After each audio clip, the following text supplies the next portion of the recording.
안녕하세요. 한의사 강용혁입니다. 누구나 살면서 화나 짜증을 내게 됩니다. 근데 그 정도가 심하거나 계속 반복되면서 문제가 되는 경우도 많습니다.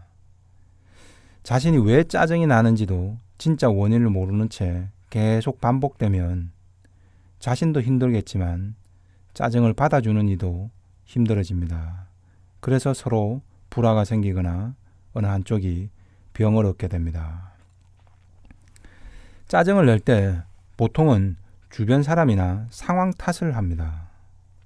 하지만 짜증의 원인을 이렇게 외부 탓으로 규정해버리면 그 다음에는 답이 없습니다. 상대나 주변 상황은 잘 달라지지 않기 때문이죠. 근데 사상의학에서는 짜증은 나 자신의 속마음 때문에 발생하는 것으로 봅니다. 쉽게 짜증을 내는 건 화낼 노자에 감정 정자를 써서 노정이라고 말합니다. 이 노정은 자신이 하기가 싫거나 이미 지쳐서 체념했는데 억지로 무언가를 더 해야 할 때 발생한다는 게 이재마 선생의 해안입니다. 진짜 화가 많이 난 사람들은 짜증을 내지 않습니다. 그 분노가 눈빛으로만 드러나고 복수나 와신 상담을 위해서 매우 적극적으로 자신이 할 일을 더 서두르게 됩니다. 짜증을 내면서 주저앉아 있을 겨를조차 없다는 겁니다. 하지만 짜증을 낸다는 것은 서둘러 해보려는 마음이 이미 지쳐서 식어버린 상황이라는 겁니다.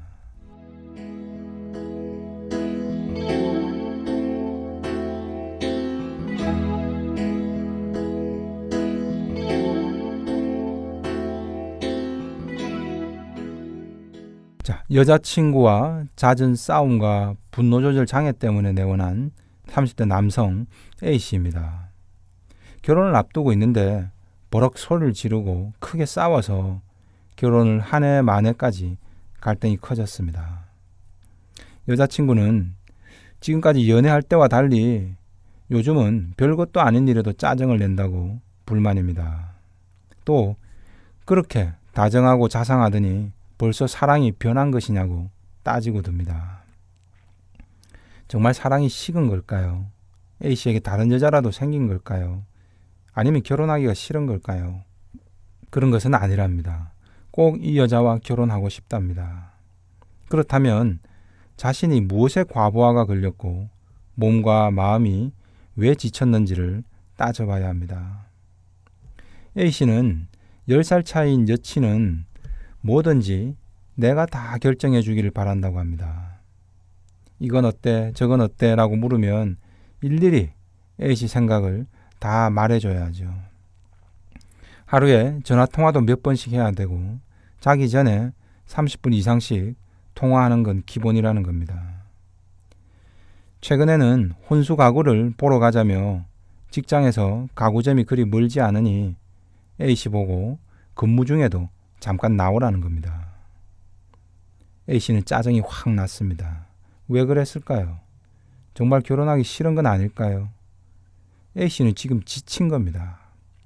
연애 초기에야 이 여자를 내 여자로 만들어야겠다는 생각에 못마땅해도 여친의 연애 방식대로 참고 맞춰준 겁니다. 그땐 몸도 견딜 수 있었던 거죠. 근데 지금은 회사 일만으로도 바빠서 몸도 마음도 여유가 없는데 지쳐버린 겁니다. A씨 입장에서는 이미 서로가 사랑하고 결혼까지 하는 마당이라면 이제 좀 편하게 살자는 겁니다. 하지만 이를 여자친구는 사랑이 식었다라고 보는 겁니다. 여친은 계속 더 사랑을 확인하고 싶다고 더 자주 만나고 더 자주 연락하고 더 많은 것을 함께 결정해 달라고 재촉합니다. 왜 예전처럼 다정하고 자상하게 안 해주냐는 겁니다. 하지만 A씨는 어떨까요? 더 많은 일거리와 신경 쓸 거리가 생겨나는 겁니다. 좀 쉬고 싶고 도망치고 싶어집니다. 이때 짜증이라는 현상이 나오는 겁니다. 최근 A씨는 하도 답답해서 친구들과 술을 마시면서 전화기를 아예 꺼버렸습니다. 그리고 그날은 매일같이 하던 자기 전 안부 전화도 하질 않아 버렸습니다. 그랬더니 다음날 여친은 큰 일이 난 듯 재촉을 해댔고 A씨는 또 짜증을 심하게 내는 상황이 반복됐습니다.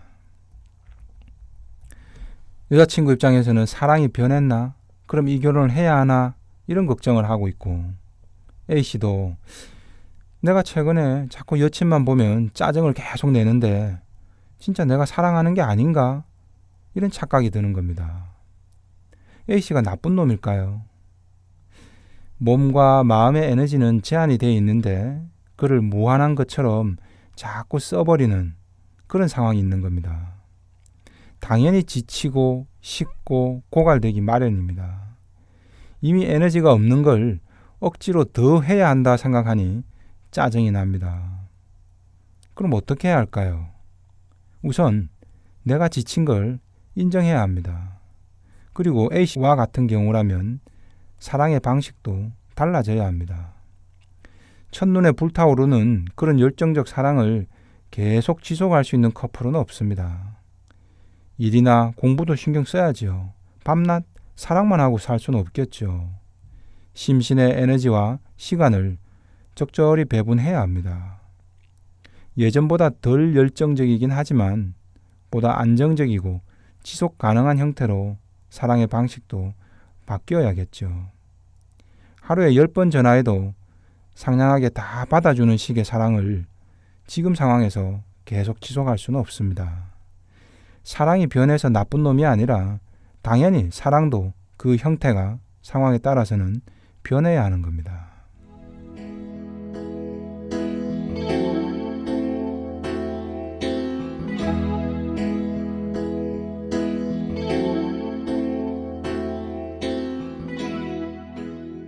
다음은 청소년 우울증으로 내원한 여고생 B양입니다. 어디가 불편하냐라는 질문에 몸 여기저기가 어떻다라고는 말하지만 딱히 분명하지가 않습니다.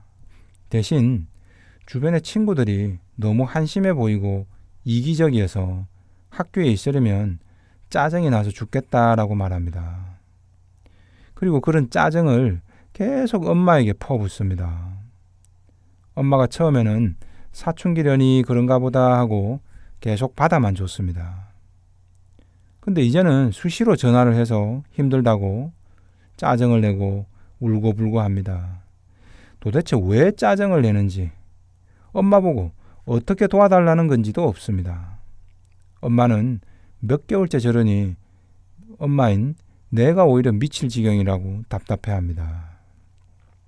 자, 사상의학에서는 짜증을 내는 건 이미 몸과 마음이 지쳐서 할 마음이 식었는데 억지로 해야 할 상황에 놓여 있기 때문이다 라고 했습니다.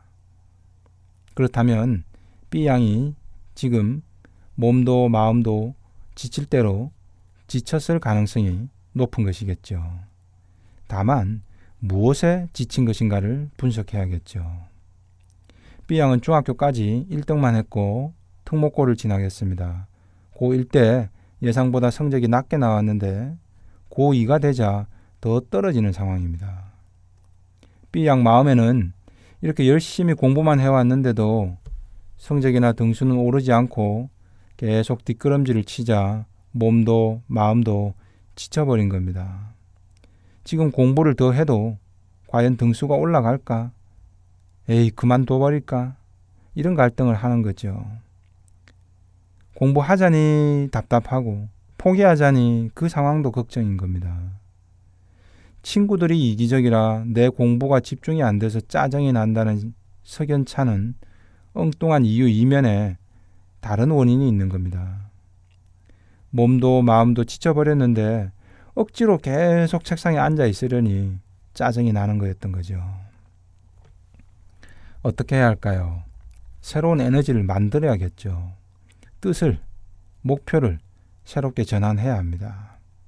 현실 가능한 목표를 수정해서 그것을 이루기 위해 노력해야죠. 내가 지금 30등인데 빨리 5등 이내로 드는 걸 목표로 하면 어떨까요? 처음 잠시 의욕적일 수는 있으나 금방 지쳐버립니다. 쉽게 안 올라가지거든요. 친구들도 나만큼 다 똑똑하고 나만큼 노력하고 있는 상황입니다. 그런데 내가 친구들을 쑥쑥 제치고 내 성적이 올라가기를 원하면 내가 금방 지쳐버립니다. 그리고는 엉뚱한 방향으로 자꾸 짜증만 많아지게 되는 거죠. 30등이라면 25등 정도로 목표를 낮춰 세워 나가야 합니다. B양 같으면 특목고라는 상황이라면 지금 현재 등수만 유지를 잘 해도 열심히 잘 하고 있는 거라는 목표나 인식 전환이 필요한 겁니다. 이건 조금만 노력하면 달성 가능한 목표입니다. 그래야 조금 더 지속 가능한 의욕이 생깁니다. 힘은 들어도 덜 지치죠. 지치지 않으니 짜증도 덜 납니다. 짜증이 덜 나야 공부도 집중이 되죠. 그래야 실제 성적이 조금이라도 더 올라갈 수 있는 확률이 높아지는 선순환 구조가 되는 겁니다. 앞서 언급한 A씨처럼 사랑도, B양처럼 공부도 금방 지칠 수밖에 없는 환경 속에서 벗어나질 못하면 계속 짜증만 발생하게 됩니다. 짜증이 나는 상황에서 이를 참으려고만 해봐야 더 짜증이 납니다. 애초에 왜 짜증이 나는가? 왜 내가 지쳤고 무엇에 지친 것인가를 정확히 알아야 그 다음에 변화 가능한 노력을 할 수 있게 됩니다.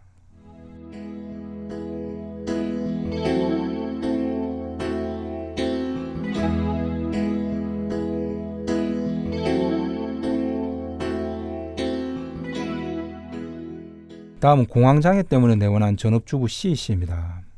아이의 담임 선생님 면담에서 이런저런 부분이 아이가 조금 부족하다는 그런 이야기를 듣고 왔습니다. C씨는 이 모든 게 남편이 조금만 더 도와줬으면 좋을 텐데 라는 생각이 들었답니다. 그래서 남편에게 아이 공부도 좀 봐주고 주말에는 놀아도 줘서 남자답고 씩씩하게 잘할 수 있도록 당신이 좀 더 많은 역할을 해주길 요구를 했다고 합니다. 근데 이런 요구에 남편은 계속 짜증을 냅니다.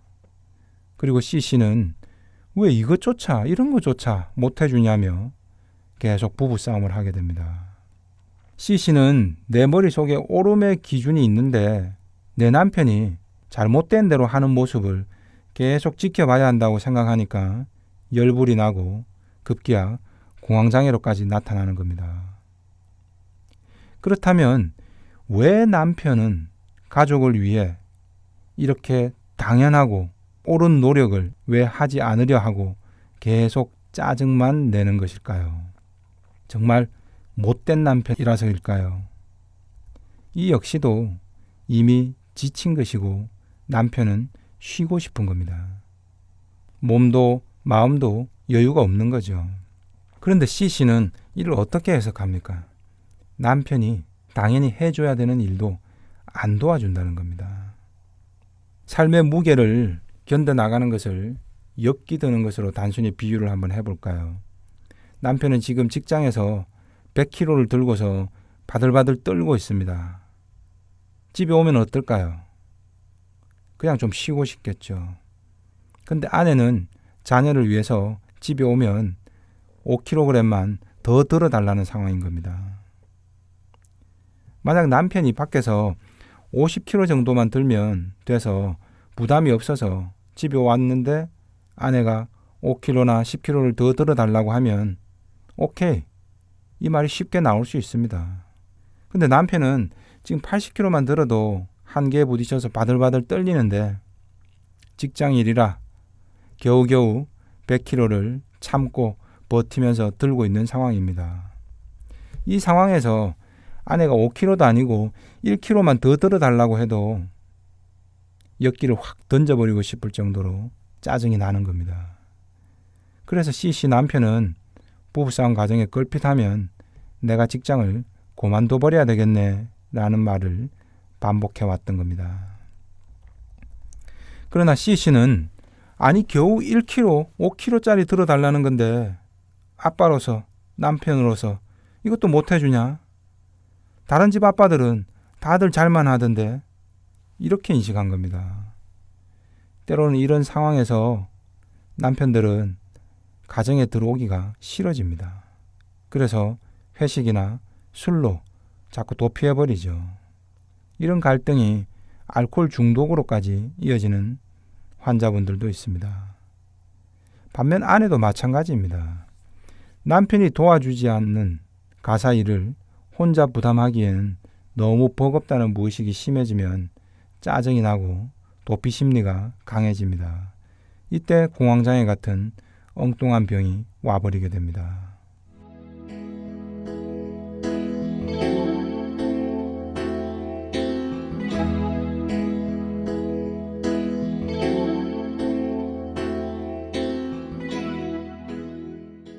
짜증이 발생하면 사람들은 자기 방어를 위해서 여러 가지 명분부터 갖다 붙이게 됩니다. 자신의 몸과 마음이 지친 것을 인정하기보다는 오히려 내 옳음과 주변의 잘못된 측면만을 연결지어서 합리화해버리기가 쉽습니다.